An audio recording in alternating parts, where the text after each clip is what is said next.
Howdy, and welcome back to LeeReads, where I talk about the science fiction and fantasy I've been reading and enjoying lately.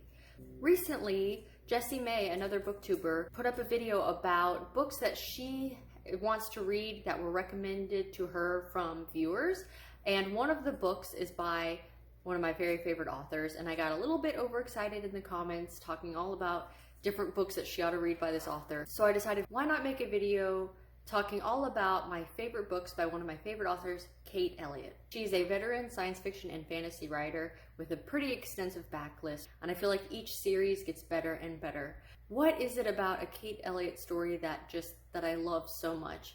And what am I expecting when I sit down to read one of her books? She writes long series. One of the series we're talking about today is 7 books long. There's a couple trilogies, and they're not thin books. They're pretty hefty reads. But I do love how well thought out her plot lines are, how well researched and well realized and brought to the page her worlds are. She has really unique world building and magical systems that she incorporates that impact. They're not just there for window dressing.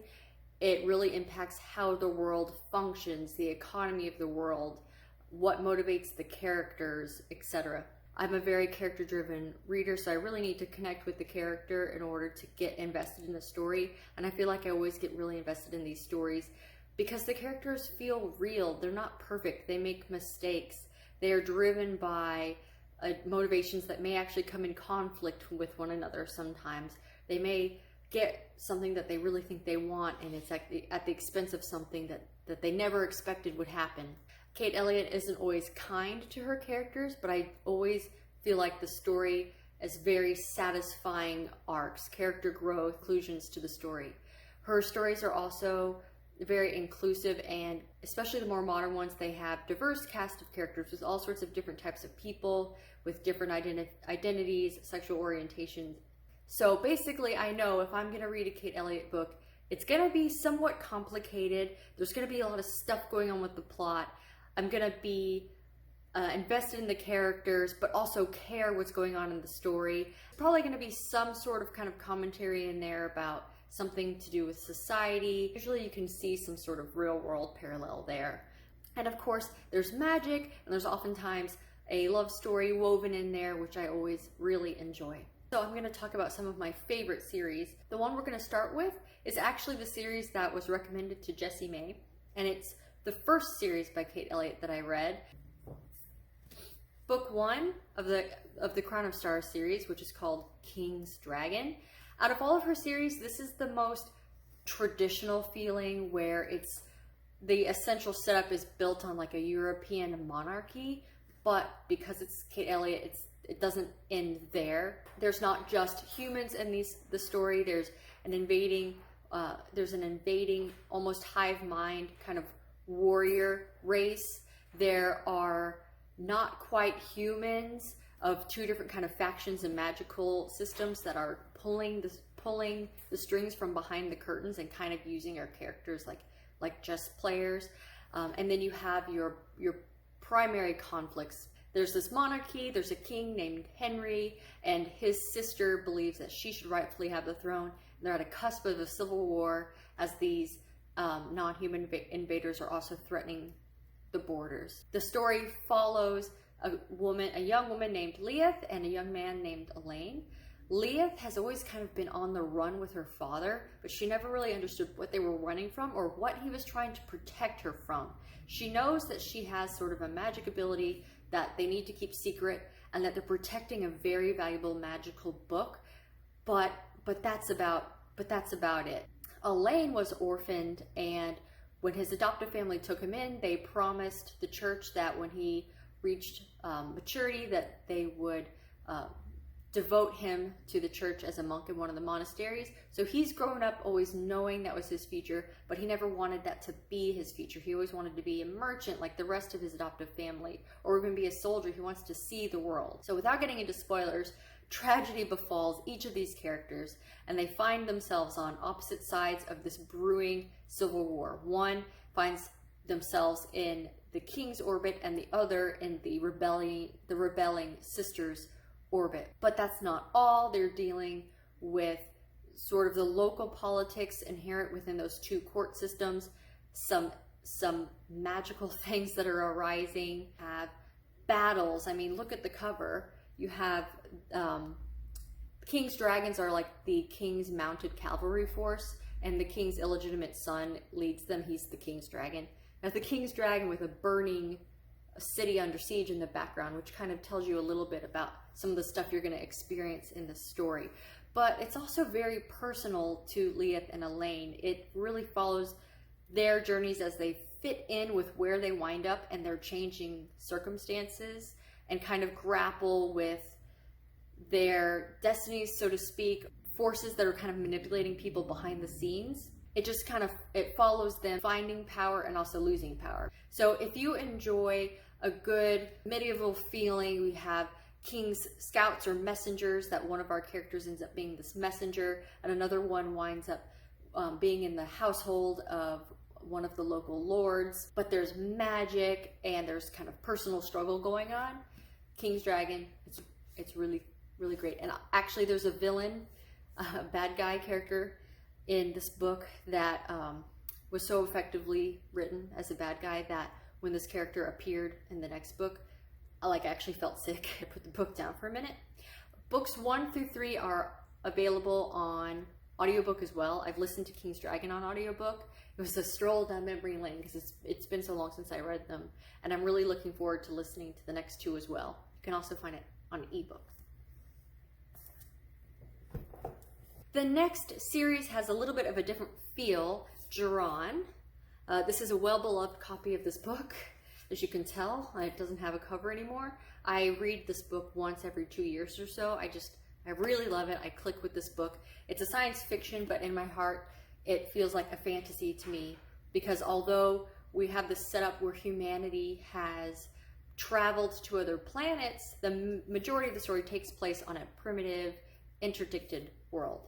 Once humanity banded together and they formed this interstellar kind of consortium, and a huge alien empire kind of came in and took over. So our main character, Tess, her brother in the past led a rebellion against these invaders, these aliens, and he lost. But for reasons known only to them, they actually made him a duke. They put him in charge of the human planets. And so now Tess is his heir. But the story starts and Tess has just gone through some personal heartbreak, and she's not ready to take on the responsibility of just being Charles's heir right now. She decides to travel down to one of the primitive planets in his domain. It's basically like the Prime Directive from Star Trek happening, where the civilization is human, but they're not really advanced enough yet to make contact because you don't want to alter how they would have evolved. However, there are researchers that are pretending to be locals at a university down on the planet. So that's where Tess plans on just laying low for a little bit. But on the way, she hitchhikes a ride to the planet with one of the alien merchants and realizes that these aliens are engaging in some shady, kind of illegal stuff on the planet's surface, and resolves to figure out what that is so she can report back to her brother. But no one knows that she's going down there. She kind of just ran off, and she ends up getting stranded there, and thankfully picked up by one of the local nomadic tribes. The local nomadic tribe is going to do a job for the aliens. Their main military leader, whose name is Ilya, doesn't really trust her because he doesn't buy her story of what she's doing there, because she can't tell them the truth. She can't tell them, oh, I'm from outer space.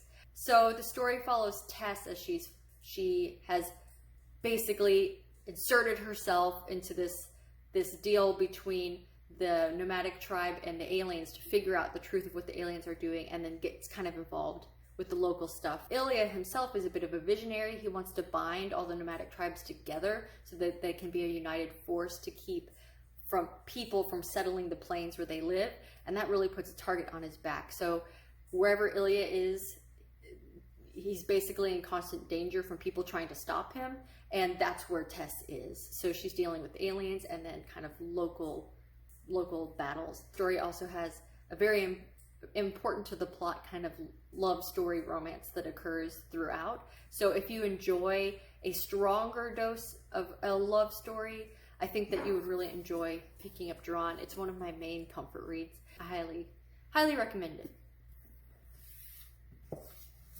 Switching gears back to fantasy, adult fantasy, though this is written in first-person perspective, we have the Spirit Walker trilogy, Cold Magic. Cold Magic is set in an alternate history Europe, basically London, where we had an extra long ice age that never quite broke, so London is kind of frosty and frozen over, and there's been a lot more migration from Africa up through Europe, so you have a lot of Celtic Afro inspiration, but then also the Romans still hold sway. So you have kind of nobility that are Roman-esque controlling part of the city, very steampunk, industrial revolution.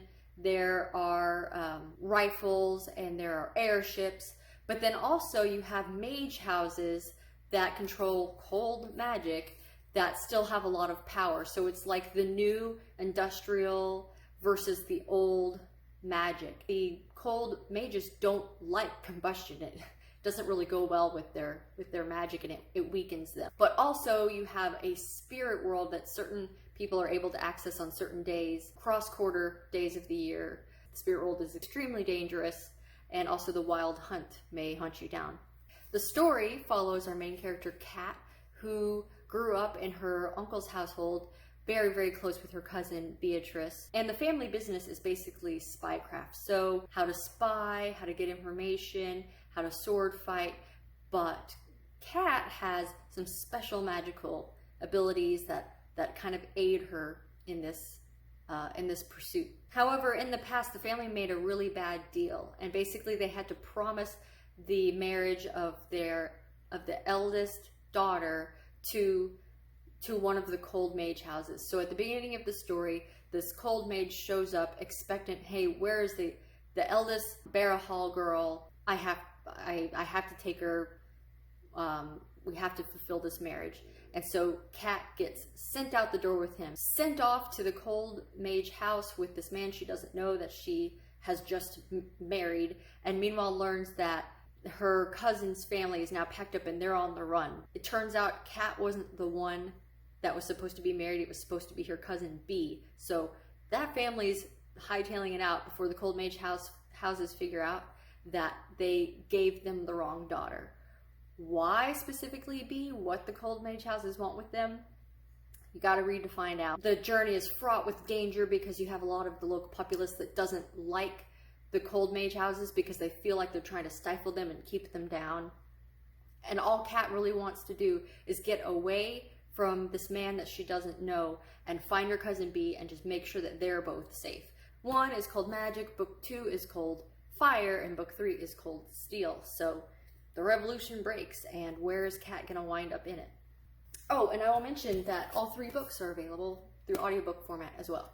The next series is her young adult fantasy series called The Court of Fives, and the first book is called Court of Fives. And it is so great. It's upper young adult, because our main character it has the themes of really trying to figure out where you fit in this world, but the plot and the things that the characters have to go through, I think it's very much in crossover territory. So I think even if you don't traditionally read YA, I think you would still enjoy it. Court of Fives is, as she describes it, Little Women meets Ninja Warrior set in a civilization based on ancient Egypt. Integral to this story is our main character, Jess, and her love for her sisters, her mother, and her father. She has a very non-traditional family. The aristocratic kind of rulers are called patrons, and her father is a patron, and he's a very well-respected general. But her mother is a commoner, one of the local classes, and so she and her sisters are mixed, where she was kind of raised in the privilege of having a patron father, but it came at the cost of her independence. All she wants to do is be able to compete in a game called the Fives. It's something she's really good at, but patron girls, it would be looked down upon for them to run the Fives, so she has to run it in secret. And the Fives is a really cool idea. There's 4 competitors competing at the same time in basically an obstacle course. Think Ninja Warrior, but more dangerous, where you have to be brave, you have to have balance and strength and dexterity to make it through and be the winner of each challenge.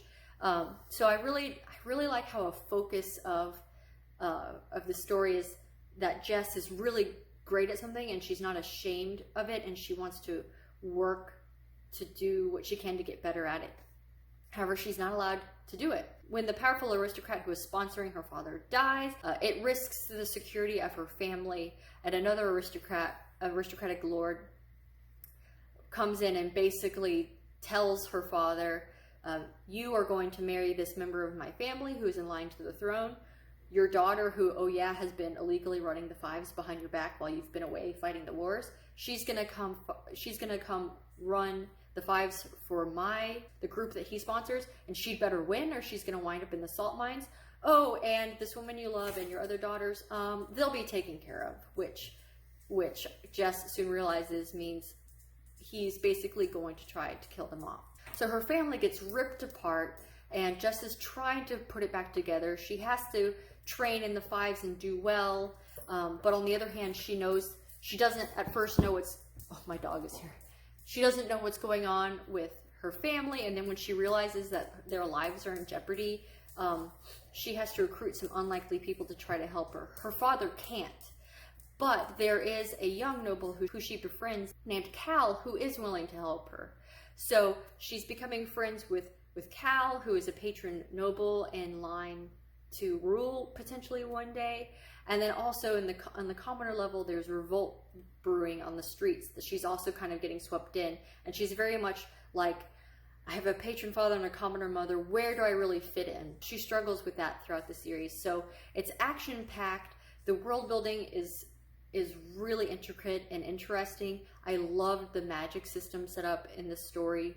Our main character doesn't directly have magic, which is different from our other series, but magic itself is really prevalent in the story, and each volume gets more and more expansive.